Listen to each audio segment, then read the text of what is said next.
একটা কঠিন বাস্তব সত্য কথা বলি, কোনো সন্তান যদি অতিরিক্ত সৎ এবং বিনয়ী হয়, তাহলে ভাই বোন তো দূরের কথা, আপন বাবা মা পর্যন্ত তাকে ঠকাতে ছাড়ে না। শুনতে খারাপ লাগলেও এটাই সত্যি। বাবা মা সব সন্তানকে সমান চোখে দেখে না। যে সন্তান পরিবারের জন্য সবকিছু করে, এক সময় সেই তাদের কাছে বেশি খারাপ হয়ে যায়।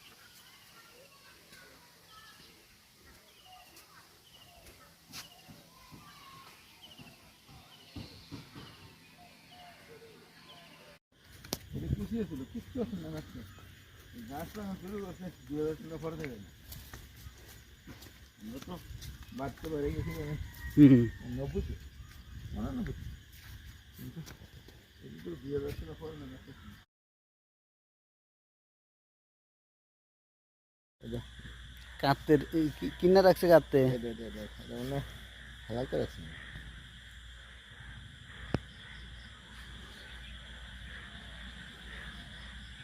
ধান